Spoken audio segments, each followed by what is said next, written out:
তস্য সর্বে সমারম্ভা কাম সংকল্প বর্জিতা জ্ঞানাগ্নি দগ্ধ কর্মানং তমাহু পণ্ডিতং বুধা তক্তা কর্মফলা সঙ্গং নিত্য তৃপ্ত নিরাশ্রয় কর্মন্নভিপ্রবৃত্তপি নৈব কিঞ্চিৎ করোতি স। শ্রীমদ্ ভগবদ গীতার ৪র্থ অধ্যায়ের ১৯ এবং ২০ সংখ্যক শ্লোক। আমরা গতকাল এই শ্লোক দুটির আলোচনা কিছুটা আস্বাদন করবার চেষ্টা করেছি এবং তার আগের শ্লোক যেখানে ভগবান কর্মতত্ত্ব সম্পর্কে জ্ঞান দিয়েছেন বা উপদেশ দিয়েছেন সে কথাগুলো আলোচনা করা হয়েছে। কর্ম অকর্ম বিকর্ম, কিভাবে অকর্মও কর্মে পরিণত হয়, বিকর্মও কর্মে পরিণত হয়। আমি যথাশক্তি আমার জ্ঞান বিশ্বাস মতন, জ্ঞান বুদ্ধি মতো বিশ্বাস মতো আমি আলোচনা করবার চেষ্টা করেছি। জায়গাটা খুব জটিল এবং কঠিন।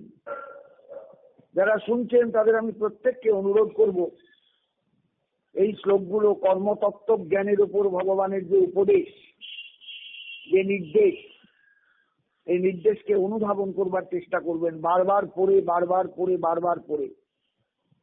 কারণ গীতার জ্ঞান না হলে, গীতার জ্ঞান ঠিক ঠিক অন্তরে ধ্বনিত না হলে আমরা কিন্তু নিজেরা কখনো মানুষ হতে পারবো না। আমাদের মানুষ হয়ে উঠতে হবে। সবচেয়ে বড় কথা মানুষ হয়ে ওঠা। আমি এর আগেও বলেছি, কুকুরের বাচ্চা কুকুর হয়ে জন্মায়, কুকুর হয়ে মরে। ছাগলের শিশু ছাগল শিশু হয়ে জন্মায়, ছাগল শিশু হয়ে ছাগল হয়েই মরে। বাঘের বাচ্চাও বাঘ হয়ে জন্মায়, বাঘ হয়ে মরে। মানুষের বাচ্চা কিন্তু মানুষ হয়ে জন্মায় না, তাকে মানুষ হতে হয়। এটাই হলো তার প্রথম পদক্ষেপ। প্রথম পদক্ষেপ, তাকে মানুষ হতে হয় আগে। আর এই মানুষ হতে গেলে, প্রকৃত মানুষ হয়ে দাঁড়াতে গেলে কতগুলো বিষয় সম্পর্কে তাকে অবগত হতে হয়। সেই অবগতির সোপান হলেন শ্রীমদ্ ভগবদ গীতা। আমি কিভাবে কিভাবে এগোবো, আমার জীবনটাকে কিভাবে কিভাবে কোন পথে এগিয়ে নিয়ে গিয়ে আমি দাঁড় করাবো, এটা তাকে বুঝতে হয়। অথবা যে বুঝবে না তাকে বোঝাতে হয়। কিন্তু আমাদের দুর্ভাগ্য, আমাদের গীতা বোঝাবার কিন্তু সেই রকম কোনো ব্যবস্থা নেই। যারা বোঝাতে উদ্যত হন তারা এত জটিল করে ফেলেন কথাগুলোকে, এত মারাত্মক কঠিন কাঠিন্য এনে দেন কথাগুলোর মধ্যে, যে সংস্কৃত শ্লোক বোধগম্য হলেও তাদের ব্যাখ্যা আর বোধগম্য হয় না। আমাদের টিকা টিপ্পণীও তাই। যারা গীতার ভাষ্য করেছেন ২-৪ জন ব্যক্তি রেখে, অধিকাংশ ভাষ্যকারী জটিল করে ফেলেছেন শ্লোকের আলোচনাকে, যে কারণে মানুষ ওগুলোকে ভয় করে। গীতার আলোচনা বুঝবার আগেই সে প্রণাম করে দূরে সরিয়ে রাখে, না বাবা ওইসব টিকা টিপ্পণীর মধ্যে আমি ঢুকে কিচ্ছু বুঝতে পারবো না। সেই জন্যই আমার এই প্রয়াস, যাতে সাধারণ মানুষ, সাধারণ জ্ঞান যার আছে, সাধারণ পাস, হয়তো ম্যাট্রিকুলেট কিংবা হায়ার সেকেন্ডারি পাস, কিংবা সে একটু গ্র্যাজুয়েশন হয়েছে, তার গ্র্যাজুয়েশন কপালে জুটেছে, এই জাতীয় শিক্ষা নিয়ে হতে চলবে। আর তার সঙ্গে যদি সংস্কৃতটা একটু জানা থাকে, অর্থাৎ পাশে সংস্কৃত ছিল, অনার্সে সংস্কৃত অনার্স ছিল, এমএতে হয়তো তার সংস্কৃত নিয়ে এমএ, এরকম যদি কোনো ছাত্র হয়, সে কিন্তু অনায়াসে বুঝতে পারবে কথাগুলো। আমাদের এইরকম কিছু মানুষ তৈরি করা দরকার, কিছু ছাত্র তৈরি করা দরকার, কিছু শিক্ষক তৈরি করা দরকার। কিন্তু দুর্ভাগ্য আমাদের, আমরা সেই দিকে হাঁটি না, সেই রাস্তায় চলি না। তাই আমরা গীতার আলো থেকে, গীতার আলোকবর্তিকা থেকে অনেক দূরে অন্ধকারের মধ্যে পড়ে আছি। আমার সেই কারণেই কিন্তু গীতার আলোচনায় প্রবেশ, এবং গীতা জননী স্বয়ং আমার ভেতরে এই প্রেরণাটুকু দিয়ে যাচ্ছেন যে তুমি এগিয়ে যাও, তুমি এগিয়ে চলো, তুমি এগিয়ে চলো। জানি না তার কৃপায় কতদূর এগোতে পারবো, তবুও সকলের কাছে আমার করজোড়ে নিবেদন, গীতা আলোচনাটা বুঝবার চেষ্টা করবেন, ভাববার চেষ্টা করবেন, হৃদয়ঙ্গম করবার চেষ্টা করবেন। ওই পড়ে গিয়ে শুনে গেলে হবে না, দরকার হলে একাধিকবার শুনবেন, শব্দগুলোর ব্যাখ্যা বুঝবার চেষ্টা করবেন। যদি কোথাও না বুঝতে পারেন আমাকে একটুখানি খবর দেবেন, জানাবেন, আমি চেষ্টা করবো আপনাদের বুঝিয়ে দিতে এপিসোড ধরে। কারণ এটার প্রয়োজন আছে, খুব প্রয়োজন আছে। আপনার ঘরের ছেলেটাকে আপনি তৈরি করুন গীতার ভাবনায়, আপনার ঘরের মেয়েটাকে আপনি তৈরি করুন গীতার ভাবনায়, আপনার পাড়া প্রতিবেশীর মধ্যে কোনো যদি শিক্ষিত ছেলে থাকে, একটু বুদ্ধিমান হয়, তাকে একটু তৈরি করবার চেষ্টা করুন গীতার ভাবনায়। তবে আপনার বাড়ি তৈরি হবে, সমাজ তৈরি হবে। ধীরে ধীরে অনেক মানুষ এই আলোর নিচে, আলোকবর্তিকার নিচে এসে দাঁড়াবে। তবেই তো আমাদের দেশটা আবার সেই জায়গায় পৌঁছবে। কারণ সত্যি কথা বলতে কি, আমাদের দেশটা হারিয়ে যাচ্ছে। আমরা ভোগবাদের দিকে ঝুঁকে পড়েছি। ভোগবাদ এত খেয়ে ফেলেছে আমাদের চারপাশ। আমাদের ত্যাগবাদ, ত্যাগ ধর্মের যে অসাধারণ গুরুত্ব, তেন তত্ত্বেন ভুঞ্জিতা, তুমি ত্যাগের মধ্যে দিয়ে ভোগ করো, এই যে উপনিষদের বাণী, সেই উপনিষদের বাণী ফিকে হয়ে গেছে, একদম একদম ফিকে হয়ে গেছে। আমরা কিন্তু এগুলো বুঝি না। আমরা উপনিষদকে সেই জাতীয় গুরুত্ব দিই না। আর শ্রীমদ ভগবত গীতা হলেন উপনিষদের সারাংশ। সর্ব উপনিষদ গাব দুগ্ধা গোপাল নন্দন পার্থ বৎস সুদীপ ভক্তা দুগ্ধং গীতামৃতং মহৎ। গীতা পড়তে গেলে সবাই চোখে পড়বে। উপনিষদ শব্দ স্ত্রীলিঙ্গ, তাই সমস্ত উপনিষদ গুলো হলেন গাবি। ভগবান শ্রীকৃষ্ণ গোপাল নন্দন, তিনি হলেন দোহন কর্তা। গরু দুইতে গেলে বাছুর লাগে, বাছুর না পালানে মুখ দিলে গরুর বাঁট দিয়ে দুধ ঝরে পড়ে না। অর্জুন হলেন সেই বৎস, প্রশ্নের পর প্রশ্ন করে, জিজ্ঞাসার পর জিজ্ঞাসা রেখে তিনি গোবিন্দের শ্রীমুখ থেকে গীতাকে বার করেছেন।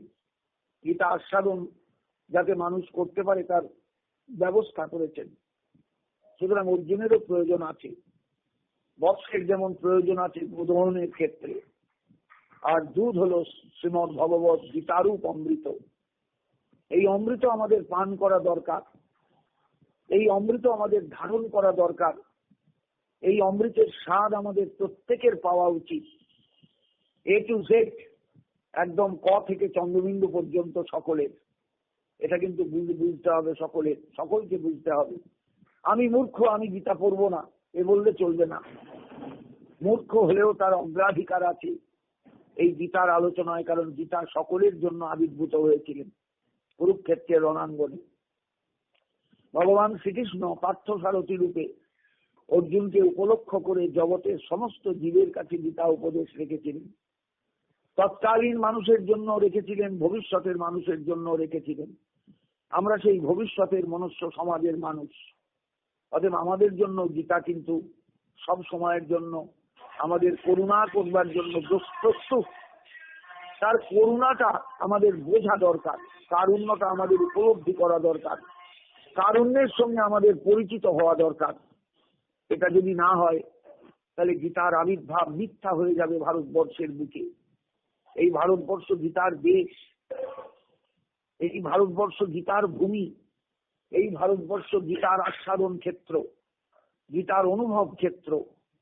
সুতরাং এই স্থানটা যদি হারিয়ে যায় বা এই জায়গাটা যদি আমাদের অন্তর থেকে সরে যায়, আমরা কিন্তু সবাই হারিয়ে যাব, সবাই হারিয়ে যাব, সবাই হারিয়ে যাব। কেউ কিন্তু আর নিজের জায়গায় থাকবো না। ভয়ঙ্কর ভোগবাদের ঢেউ আমাদের দেশে আছড়িয়ে পড়েছে। আমরা সেই ভোগবাদের ধাক্কায় যদি একবারে ছিটকে যাই, ভোগবাদের কাছে আত্মসমর্পণ করে বসি, তাহলে ত্যাগবাদের দেশ, তার আদর্শ, এগুলোকে একদম ভুলে যাব, একদম ভুলে যাব। ফল হবে কি? সব সম্পত্তি থাকলেও আমরা সেই সম্পত্তির আস্বাদন কেউ পাবো না, তার পরিচয় কেউ পাবো না, তার অনুভব কেউ পাবো না। আমরা সম্পূর্ণরূপে একদম কি বলবো, হারিয়ে যাব, নষ্ট হয়ে যাব। তাই আমাদের একটু চিন্তা করা দরকার, চেতনাযুক্ত হওয়া দরকার, চৈতন্যময় হওয়া দরকার। গীতা আমাদের সেই চেতনা দেবেন, চৈতন্যময় করে তুলবেন, এটা আমাদের প্রয়োজন আছে। আমাদের শিক্ষক শিক্ষিকার তাই গীতা বোধ দরকার। শুধু অর্থ সর্বস্ব জীবন, ভোগ সর্বস্ব জীবন, এটাই জীবনের ধর্ম নয়, মনুষ্য জীবনের কাম্য নয়। মনুষ্য জীবনের কাম্য ঈশ্বরকে অনুভব করা, যিনি আমাদের সকলকে চালাচ্ছেন, যিনি আমাদের সকলের সবকিছুর নিয়ন্ত্রণকারী, তাকে তো বোঝা দরকার। গীতা না হলে গীতার ভাষার মধ্যে না ঢুকতে পারলে সেই জায়গাটা তৈরি হবে না। হারিয়ে যাবে দেশ, হারিয়ে যাবে ভারতবর্ষ, হারিয়ে যাবে এই অসাধারণ ত্যাগবাদের আদর্শ। ভগবান আমাদের গ্রাস করে ফেলবে সম্পূর্ণরূপে। তাই আসুন গীতার শ্লোকগুলোর মর্মার্থকে আমরা অনুধাবন করি, প্রত্যেকে অনুভব করার চেষ্টা করি প্রত্যেকে। পরের শ্লোকে এসে ভগবান বলেছেন কালকের আলোচিত শ্লোক, যস্য সর্বে সমারম্ভা কাম সংকল্প বর্জিতা জ্ঞানাগ্নি দগ্ধ কর্মানং তমাহু পণ্ডিতং বুধা। হঠাৎ পণ্ডিতের সংজ্ঞা দিতে গেলেন কেন? কারণ পণ্ডিতের সংজ্ঞা দেওয়াটা ভগবানের উদ্দেশ্য নয়। উদ্দেশ্য হলো তুমি কর্ম করবে কিভাবে, তোমার যেন কোনো আরম্ভে কোনো কামনা না থাকে। যস্য সর্বে সমারম্ভা কাম সংকল্প বর্জিতা। যে কোনো কর্ম আরম্ভ করার ক্ষেত্রে যেন কাম সংকল্প শূন্য হয়ে তুমি আরম্ভ করতে পারো, কাম সংকল্প বর্জিত হয়ে আরম্ভ করতে পারো। কি করে এটা সম্ভব? জ্ঞানাগ্নি দগ্ধ কর্মানং, জ্ঞান রূপ অগ্নির দ্বারা যার কর্মের বাসনা দগ্ধ হয়েছে, কর্মফলের আকাঙ্ক্ষা দগ্ধ হয়েছে, সেই ব্যক্তি। এই ব্যক্তি চিন্তা করতে পারেন, জগতে খুঁজে পাবেন? সবাই তো আমরা ফলের আকাঙ্ক্ষা নিয়ে কর্মে প্রবৃত্ত হই। কর্ম করবার সময় নিজের স্বামিত্ব বা নিজের অধিকার, আমি আমি আমি করছি, আমি এটা করব, আমি এটা দেখব, আমার হাতে এটা আছে, আমি এটা দেখতে পারি। এই আমিত্ব আমাদের গ্রাস করে ফেলে। এই অহংকার আমাদের একদম সম্পূর্ণরূপে ত্যাগ করা দরকার। কোনো অহংকার নয়। তার জগতে এসেছি আমি, যার যে কর্ম করছে সেটা তার কর্ম, এখানে আমার কর্তৃত্ব কোথায়? তিনি আমাকে হাত দিয়েছেন, সেই হাত দিয়ে কাজ করছি। তিনি আমাকে মন দিয়েছেন, সেই মন দিয়ে ভাবছি। তিনি আমাকে পা দিয়েছেন, সেই পা দিয়ে সেইখানে যাচ্ছি, যে কর্ম যেখানে করতে হবে। সব তো তার দান, এখানে আমার কি কর্তৃত্ব আছে বলুন তো? অথচ সব ক্ষেত্রে আমরা আমিত্ব আমিত্ব আমিত্ব অহংকার নিয়ে চলি। এই অহংকার শূন্য না হতে পারলে কোনোদিনই কর্মের সিদ্ধি আসবে না। কর্মফল থেকে আমরা কেউ মুক্ত হতে পারবো না। বারবার বলেছি আপনাদের কাছে, কর্মফল থেকে সাবধান হয়ে চলতে হয়। প্রত্যেক কর্মের একটা ফল আছে, ভালোই হোক মন্দই হোক। ভালো ফল হলেও আমাকে ভোগ করতে হবে, মন্দ ফল হলেও আমাকে ভোগ করতে হবে। সেই কর্মফলের আসঙ্গ, কর্মের আসঙ্গ, ফলের আসঙ্গ। কর্ম করবার আগে আমাকে ভাবতে হবে আমি করছি, এই অহংকারটা আমি ত্যাগ করতে পেরেছি কিনা। তাহলে কর্মের ফলের আসঙ্গ ছাড়া হল, কর্মের আসঙ্গ ছাড়া হল। আবার কর্ম করে যে ফলটা পাবো, সেই ফলটা কে পাবে, কে চাইছে? যদি আমি চাই তাহলে আমার কিন্তু ফলের আসঙ্গ রইল, আসক্তি রইল। আসঙ্গ মানে আসক্তি। আমাকে দুটো আসক্তি ত্যাগ করতে হবে, আমিত্বের আসক্তি, ফলের আসক্তি। তক্তা কর্মফলা সঙ্গম, নিত্যতৃপ্ত। ভাবতে হবে প্রতি মুহূর্তে আমার কিছু চাহিদা নেই। এই নিত্যতৃপ্ত হওয়াটাই হলো সবচেয়ে কঠিন ব্যাপার। সবই কঠিন,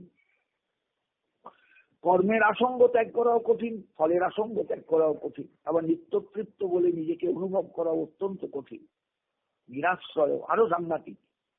আমি আশ্রয় শূন্য, আমার পায়ের তলায় মাটি নেই, কিচ্ছু নেই, আমি নিরালম্ব।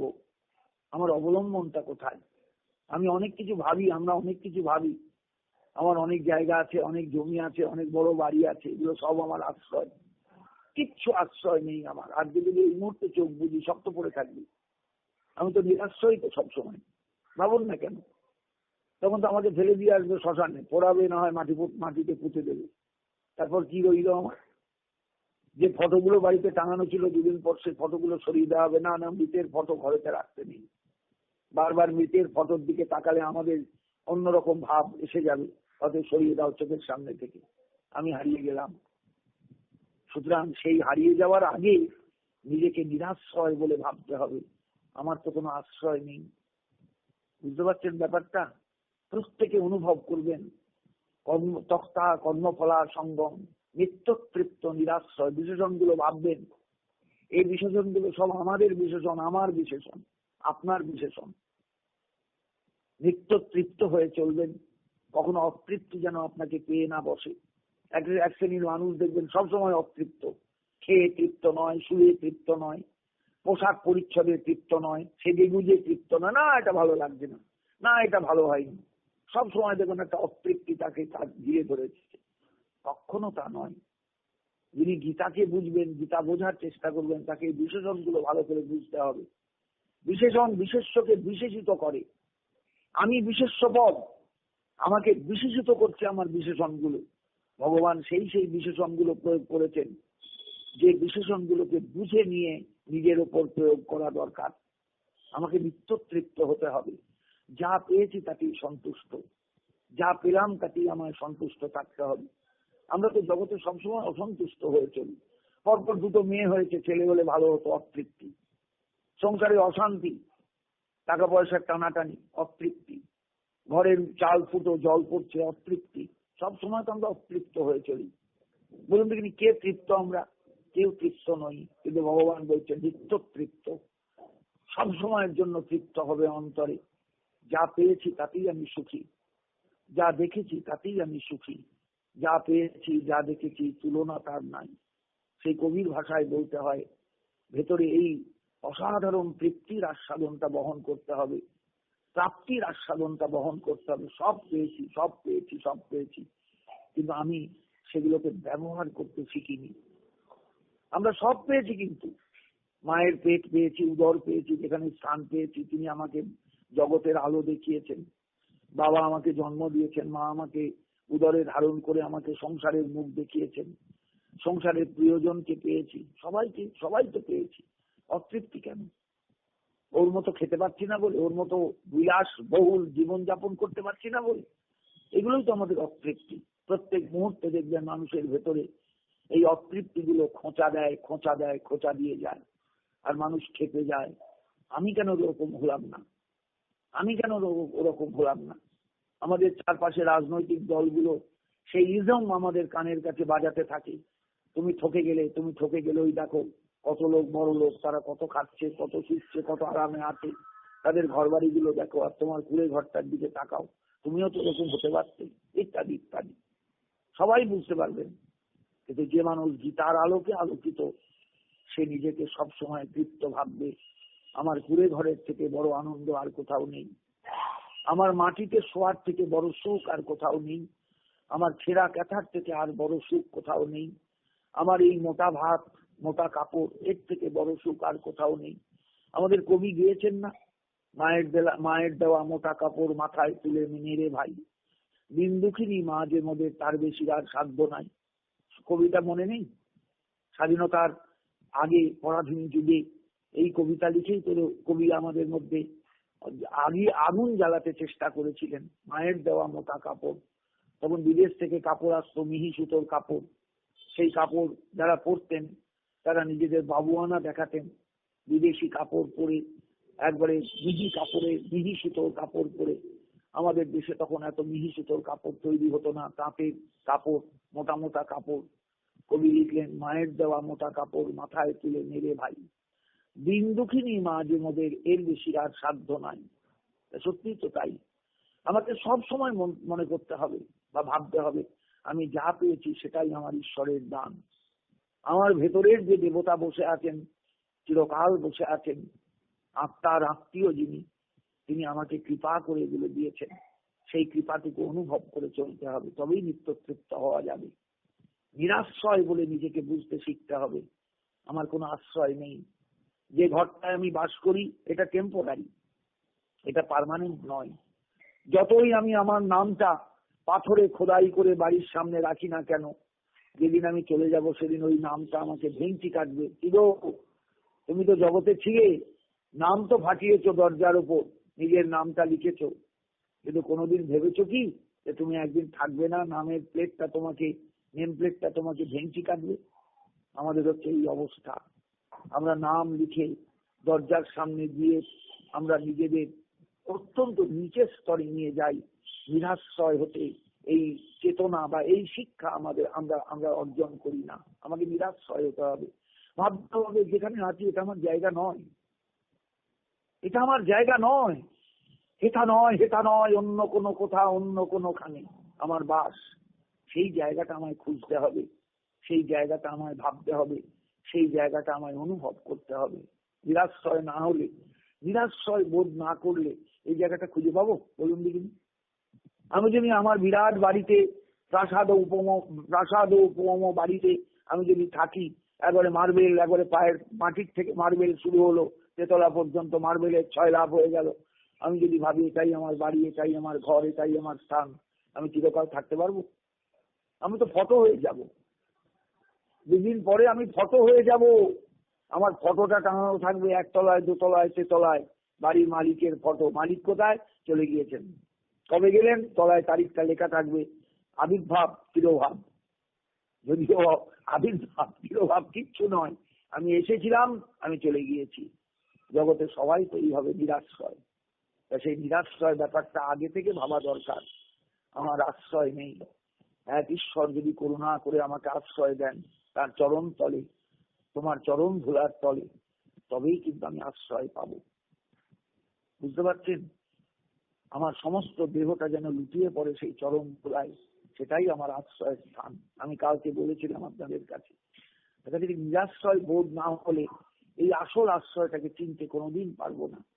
নিরাশ্রয় ভাবনাটা ভেতরে গিতে না গেলে কোনোদিন এই আশ্রয়কে চিনতে পারবো না, আশ্রয়কে ভাবতে পারবো না। তাই নিরাশ্রয় হওয়া দরকার। কি অসাধারণ প্রয়োগ দেখুন তো বিবেচনের। তক্তা কর্মফলা সঙ্গম নিত্যতৃপ্ত নিরাশ্রয়। এইরকম যে মানুষ সংসারে যিনি চলছেন, কর্মণি অভিপ্রবৃত্ত, তিনি যদি সর্বদা কর্মে প্রবৃত্ত থাকেন, নৈব কিঞ্চিৎ করোতি সব, তিনি কিচ্ছু করেন না। তার কোনো কর্ম বন্ধনের কারক হয় না, তার কোনো কর্ম তাকে বাঁধতে পারে না, কোনো কর্ম যাও তাকে আটকাতে পারে না, কোনো কর্মফল তাকে ভোগ করতে হয় না। জায়গাটা বুঝতে পেরেছেন? আমি সকলের কাছে করজোরে বলছি, ভাববার চেষ্টা করুন। গীতাকে ভাবতে হয়, চলতে চলতে, খেতে শুতে, উঠতে বসতে গীতার শ্লোকগুলোকে নিয়ে ভাবতে হয় কি বলতে চেয়েছেন ভগবান, কেন বলতে চাইলেন। কর্মতত্ত্ব জ্ঞানের উপদেশ দিয়েই কর্মী তৈরি করতে চাইছেন, সমাজে কর্মী তৈরি করতে হবে।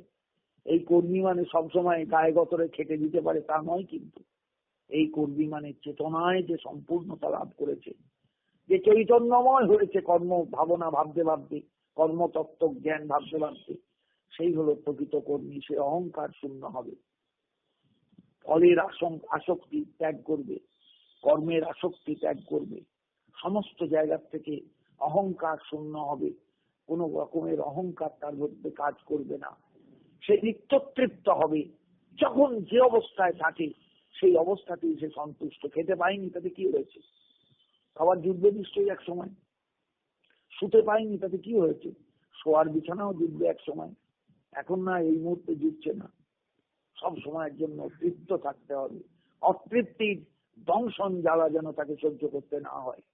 আর নিরাশ্রয় বোধ করতে হবে, নিরাশ্রয় ভাবতে হবে নিজেকে, আমার সত্যিই তো কোনো আশ্রয় নেই। এই আশ্রয়গুলো সব তো ঠুনকো, সব তো টেম্পোরারি অ্যাড্রেস, এগুলো তো পার্মানেন্ট অ্যাড্রেস নয়। যদিও আমাদের টেম্পোরারি অ্যাড্রেস, পার্মানেন্ট অ্যাড্রেস অনেক সময় লিখতে হয়, এগুলো তো ভুয়ো, সব ভুয়ো। আসলে আমরা প্রকৃতপক্ষে সকলেই নিরাশ্রয়, কিন্তু আমরা ভাবতে শিখিনি যে নিরাশ্রয় ভাববো কেমন করে, নিরাশ্রয় ভেবে কোনটা আশ্রয় রূপে ভাববো। এই জন্য বলেছিলাম আপনাদের কাছে ইতিপূর্বে, শ্রীমদ ভাগবতের আসল লক্ষণ হলো আশ্রয়। স্বর্গ বিসর্গ স্থান পোষণ অতি মন্বন্তর ঈশানুকথা নিরোধ মুক্তি, এই 9টা লক্ষণ আলোচনার পর ভাগবত আলোচনা করেছেন আশ্রয় নামক লক্ষণের আলোচনা। আশ্রয় মানে যাকে আশ্রয় করলে নিরাশ্রয় হতে হয় না, যাকে আশ্রয় করলে কোনোদিন আশ্রয়চ্যুত হতে হয় না। বাংলাদেশে যে মানুষগুলো ছিল দেশ বিভাগের আগে, তারা নিরাশ্রয় হয়ে গেল, সব ভিটামাটি ছেড়ে দিয়ে চলে এলো। আবার এই কয়েকদিন আগে দুর্গোৎসবের সময় যে কটা বাঙালি আছে, যে কটা হিন্দু আছে, ভাবুন দেখিনি তাদের অবস্থাটা কেমন। যেন তারা সেই পশু বলির আগে পশুকে যেমন কাঁঠাল পাতা সামনে দিয়ে বেঁধে রাখা হয়, কিছুক্ষণ পরে তাকে বলি দেওয়া হবে, সেই রকম ভাবে মানুষগুলো বাংলাদেশে রয়েছেন। কার কপালে কি আছে আমরা কেউ বলতে পারবো না। বুঝতে পারছেন ব্যাপারটা? তার কারণ তারাও নিজেদের আশ্রয় বলে বলেছিল এইটাই আশ্রয়, এইটাই আশ্রয়। বাংলাদেশ ছেড়ে কোথায় যাব, ভারতবর্ষ দিয়ে কোথায় উঠবো। কোটি কোটি বাংলাদেশের মানুষ ভারতবর্ষে জায়গা পেল, তারা তখন আসতে পারেনি, তারা রয়ে গেল। আজকে আঘাত পাচ্ছে, আজকে আঘাত পাচ্ছে। এইভাবেই তো হয়। আফগানিস্তানে কি হচ্ছে? শান্তিপ্রিয় যে মানুষগুলো, তারা তাদের অবস্থাটা চিন্তা করুন দিদিন একবার। তালিবানি শাসনে কি অবস্থা তাদের। পৃথিবীতে এইরকম কত বিপ্লব, কত পরিবর্তন যে হয়েছে, কত জায়গায় তার ইয়ত্তা নেই। কিন্তু মানুষ যদি নিজেকে প্রথম থেকেই এই শিক্ষায় শিক্ষিত করে, আমি নিরাশ্রয়, সত্যি আমার কোনো আশ্রয় নেই, আমার বাবার যাই থাক আমার কিছু নেই, আমার ঠাকুরদাদার যাই থাক আমার কিছু নেই, আমার শ্বশুরের যাই থাক আমার কিছু নেই, আমার পায়ের তলায় মাটি নেই, আজ বলতে আছি কাল নেই, নেই হয়ে যাব, তাহলে আসল জায়গাটা আমার কোথায়? আমরা যেখান থেকে এসেছি, আনন্দাত খলু ইমানি ভূতানি জাতানি, সেই আমরা আনন্দের থেকে এসেছি, আনন্দেতে ফিরে যেতে হবে। যিনি আনন্দময় তার চরণ প্রান্তে যেতে হবে, যিনি সুখময় তার চরণ প্রান্তে যেতে হবে, যিনি তৃপ্তিময় তার চরণ প্রান্তে যেতে হবে। ওইটাই আমার আশ্রয়। আমরা সেই আশ্রয়কে চিনতে পেরেছি কি? ভগবান গীতায় নিজেকে প্রকাশ করেও ঢাকা চাপা দিয়ে আসছেন, ঢাকা চাপা দিয়ে বলে যাচ্ছেন কথাগুলো, কিন্তু আশ্রয় তত্ত্বই তো তিনি। শ্রীমদ ভাগবতের 10ম স্কন্ধে আশ্রয় তত্ত্বরূপে কৃষ্ণের পরিচয় দেওয়া হয়েছে। কৃষ্ণ মেনম অবহিতম আত্মানং বহু আত্মানং পরমাত্মনা, সমস্ত জীবের আত্মার আত্মা হলেন তিনি। তিনি সমস্ত জীবের আত্মা, সমস্ত জীবের আত্মা। তিনি আমার মধ্যেও আছেন, আপনার মধ্যেও আছেন, পোকামাকড়ের মধ্যেও আছেন, বিষের মধ্যেও আছেন, টিকটিকির মধ্যেও আছেন, গিরগিটির মধ্যেও আছেন, ভয়ঙ্কর বিষধর সর্পের মধ্যেও আছেন, জঙ্গলের হাতির মধ্যেও আছেন, বৃক্ষের মধ্যেও আছেন, লতার মধ্যেও আছেন, পাহাড়ে আছেন, পর্বতে আছেন, আছো অনলে অনিলে চির নভুলিলে ভূধরে সলিলে গহনে, আছো বিতপিলতায় জলদের গায়ে শশী তারকায় তপনে, সর্বত্র তিনি আছেন। এই তিনি আমার আশ্রয়। এই আশ্রয়কে চিনতে হয়, তবে নিরাশ্রয় এই বিশেষণটা সার্থক হবে জীবনে। আমি নিরাশ্রয় জগতে, সত্যি আমরা সবাই নিরাশ্রয়। আজকে যার ঠিকানা আছে, কালকে ঠিকানাটা পাল্টিয়ে যাবে, যখন সংসার থেকে সে চলে যাবে। ব্যাস, এই বাড়িটা কি অমুকের? না, এক সময় ছিল, এখন তিনি তো নেই, বেঁচে নেই তো, ব্যাস হয়ে গেল। ধরুন আপনি কোনো বাড়িতে গিয়ে কাউকে খুঁজছেন, তিনি মারা গিয়েছেন 1 বছর আগে, আপনি তার নাম ধরে ডাকছেন, কে সাড়া দিল? তার বিধবা বউটা বেরিয়ে এসে বলছে তিনি তো চলে গিয়েছেন, আপনি জানতেন না? ভদ্রলোক ভেবাচাকা খেয়ে গেলেন, আশ্রয় ছিল, আশ্রয়চ্যুত হয়ে গেছে। এইভাবেই আমরা জন্মে জন্মে এক একটা আশ্রয় পাই, আশ্রয়চ্যুত হই। বুঝি না যে আমাকে নিরাশ্রয় ভেবে পরমাশ্রয় তত্ত্বকে আশ্রয় করতে হবে। আমরা বুঝি না নিজেকে নিরাশ্রয় ভেবে আসল আশ্রয়কে আমাকে চিনতে হবে। বুঝি না নিরাশ্রয় নিজেকে ভেবে আসল যিনি আমার হাত ধরার জন্য হাত বাড়িয়েছেন, সেই ভদ্রলোকের হাতটা আমায় ধরতে হবে। আমরা এগুলো কেউ বুঝি না, বিশ্বাস করুন, কেউ বুঝবার চেষ্টা করি না। নিত্যতৃপ্ত নিরাশ্রয় এইরকম যে মানুষ সংসারে চলেন, তিনি যদি কর্মে প্রবৃত্তও থাকেন, কোন কর্মই তাকে স্পর্শ করতে পারে না। তিনি কিচ্ছু করেন না, সবকিছু করেও কিচ্ছু তিনি করেন না, কোনো কর্তৃত্ব অভিমান তার মধ্যে জন্মায় না। এই হচ্ছে গীতার গতদিনের আলোচিত শ্লোক সংখ্যা 19, 4র্থ অধ্যায়। পরের শ্লোকে বলছেন, নৈব কিঞ্চিৎ করোতি সব নিরাশীর যত চিত্তাত্মা তত্ত্ব সর্ব পরিগ্রহ শারীরং কেবলং কর্ম কুর্বন নাপনতি কিল্লিশম। আরো পরিষ্কার করে দিলেন ভগবান, নিরাশী, আসক্তি শূন্য হতে হবে অর্জুন, সব ক্ষেত্রে আসক্তি শূন্য, কোথাও কোনো আসক্তি রাখলে চলবে না। এটা ভালো খেতে ভালো লাগে, ওটা পড়তে ভালো লাগে, ওটা দেখতে ভালো লাগে, এই যে আসক্তিগুলো প্রতিনিয়ত অসংখ্য আসক্তি আমরা ভেতরে নিয়ে চলি, না না না অর্জুন, কর্মে প্রবৃত্ত যিনি হবেন, প্রকৃত কর্মে, যে কর্ম তাকে কোনো বন্ধনের মধ্যে ফেলবে না, সেই কর্মে প্রবৃত্ত হওয়ার সময় তাকে বিরাশী হতে হবে, একবারে সম্পূর্ণরূপে নিষ্কাম হতে হবে। যত চিত্তাত্মা, যত হইয়াছে চিত্ত আত্মা যাহা, যত মানে সংযত, যিনি নিজের চিত্তকে সংযত করতে পেরেছেন, যিনি আত্মসংযম করতে পেরেছেন, এমন ব্যক্তি। তত্ত্ব সর্ব পরিগ্রহ, কারুর কাছে হাত পাতবেন না, এটা দাও আমায়, বা কেউ দিল শতপ্রবৃত্ত হয়ে, সেটাও গ্রহণে বিমুখ থাকবেন। হয়তো সব ক্ষেত্রে পারা যাবে না, গ্রহণ করতে হবে, কিন্তু মনে মনে ভাববেন এগুলো আমার প্রাপ্য ছিল না, এগুলো কোনো আসক্তি নিয়ে আমায় চললে হবে না। তপ্ত সর্ব পরিগ্রহ, অর্থাৎ গ্রহণও করতে ব্রাহ্মণের কর্তব্য যে অধ্যয়ন অধ্যাপন দান প্রতিগ্রহ, এবং এইটাই অধ্যয়ন অধ্যাপন দান প্রতিগ্রহ, দান করা এবং দান গ্রহণ করা।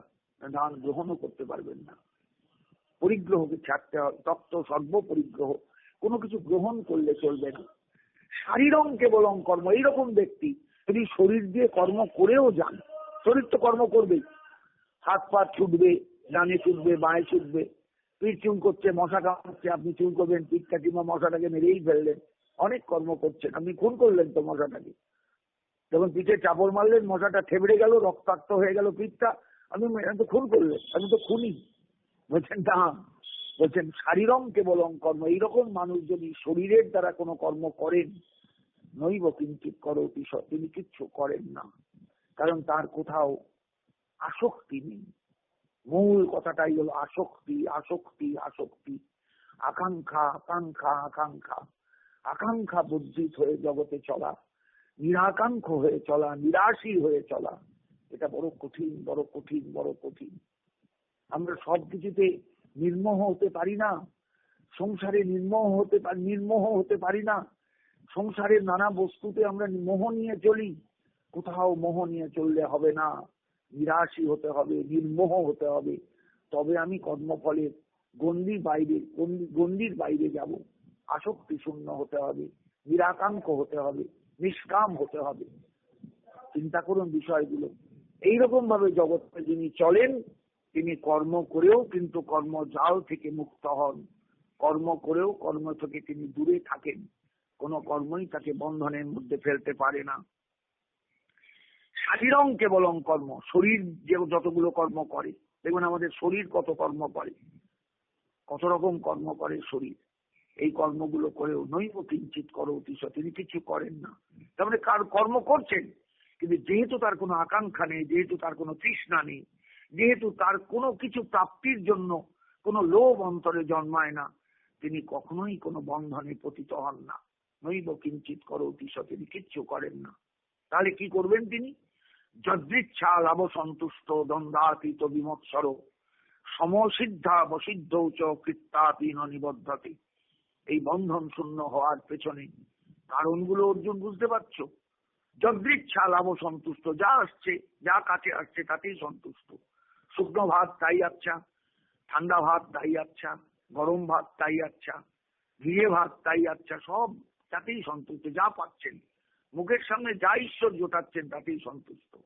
এটা শুধু আহারের ক্ষেত্রে নয়, আহার বিহার যত ক্রিয়া আমরা শরীর দিয়ে করি, সব ক্রিয়া করবার সময় যা পাশে সামনে আসছে তাতেই সন্তুষ্ট। দ্বন্দ্বাতীত, যিনি কোনো দ্বন্দ্ব নিয়ে চলেন না, এটা ভালো এটা মন্দ, এটা উত্তম এটা অধম, এটা খুব মিষ্টি লাগে এটা মিষ্টি লাগে না, এটা তেতো ওটা কষা, এই সমস্ত কোনো দ্বন্দ্ব যার মধ্যে নেই, যিনি বিমৎসর, কোনো মাৎসর্য নিয়ে চলেন না, কারুর গুণেতে দোষ আবিষ্কার যিনি করেন না, ও অমুক করে, ও অমুক বলে, ইত্যাদি ইত্যাদি ভাবনা যার মধ্যে কাজ করে না, কারুর সঙ্গে নিজের জীবনের তুলনা যিনি দিতে চান না, দিতে যান না, বিমৎসর জীবন, মাৎসর্য শূন্য জীবন। মাৎসর্য একটা রিপু, কাম ক্রোধ লোভ মোহ মদ মাৎসর্য। মাৎসর্য রিপুর মানেই হলো পরের গুণে দোষ আবিষ্কার, এটা ওর গুণ, কিন্তু আপনি এমনই চরিত্রে আপনি ওই গুণের মধ্যে দোষ আবিষ্কার করেন, এটা হলো মাৎসর্য। এই মাৎসর্যের হাত থেকে কেউ রক্ষা পায় না, বড় বড় ব্যক্তিও ডুবে যান। বিমৎসর হতে হবে, মাৎসর্য শূন্য হতে হবে। সমসিদ্ধা অসিদ্ধ, সমসিদ্ধ অসিদ্ধ, সিদ্ধিপ্রাপ্ত কিন্তু তখনও যে দৃষ্টিভঙ্গি, সিদ্ধি লাভ হলো না তখনও সেই দৃষ্টিভঙ্গি, কোনো হেরফের কিছু নেই। এইরকম ব্যক্তি যদি ক্রিয়া করেনও কর্ম করেনও কখনো বন্ধনে পতিত হন না, কারণ তিনি সব সময়ের জন্য মুক্ত মনা, তিনি সব সময়ের জন্য মুক্ত চিন্তক, তিনি সব সময়ের জন্য মুক্ত ভাবনায় ডুবে আছেন, তিনি সব সময়ের জন্য দ্বন্দ্বাতীত, তিনি সব সময়ের জন্য গুণাতীত, তিনি সব সময়ের জন্য অদ্ভুত একটা চরিত্র নিয়ে জগতে চলেন, যেটা আপনি চট করে কোথাও পাবেন না। এইরকম মানুষ কখনো বন্ধনে পতিত হন না। তাহলে বন্ধন মুক্ত হতে গেলে, কর্ম করেও বন্ধন মুক্ত হতে গেলে মানুষকে কিরকম হতে হবে, কিরকম হওয়া দরকার, সেটা ভালো করে বোঝা দরকার। আমরা নিজেদের জীবনে যদি এই লক্ষণগুলোকে ফেলে এবার নিজেদের চিন্তা করি, আমরা মুখ লোকাবার জায়গা পাবো না। হাজার ঢাকা দিয়েও মুখ লোকাতে পারবো না, কারণ আমরা তো কেউ এ চরিত্রের নই। আমরা তো অধিকাংশই ওই ঘরে ঘরে সমান। আমরা সবাই ভালো মন্দকে ভালোকে ভালো বলি, মন্দকে মন্দ বলি। আমরা তো দ্বন্দ্বাতীত হতে পারি না। আমরা ভালো জিনিসকে ভালো জিনিস বলে গ্রহণ করি, খারাপ জিনিসকে এড়িয়ে যায়, না এটা খেতে ভালো লাগছে না, খাবো না। এটা তো সবসময় আমাদের মধ্যে আছে। অতএব দ্বন্দ্বাতীত, বিমৎসর হওয়া এটা বড্ড কঠিন ব্যাপার, বড্ড কঠিন ব্যাপার, বড্ড কঠিন ব্যাপার। একটু চেষ্টা করুন বুঝবার তাই গীতাকে, একটু চেষ্টা করুন গীতার ভাষাগুলোকে অনুধাবন করার, একটু চেষ্টা করুন গোবিন্দের প্রয়াসকে একটু বিশেষভাবে অনুভব করে তার চরণে মাথা রেখে তাকে ধন্যবাদ জানাবার, যে প্রভু তুমি আমাদের এত সুন্দর উপদেশ দিয়ে শিক্ষা দিয়ে তৈরি করতে চেয়েছিলে, কিন্তু আমরা সেই মূর্খই রয়ে গেলাম, সেই অন্ধকারাচ্ছন্নই রয়ে গেলাম, সেই অবিদ্যাগ্রস্তই রয়ে গেলাম। আমরা তো মানুষ হতে পারলাম না।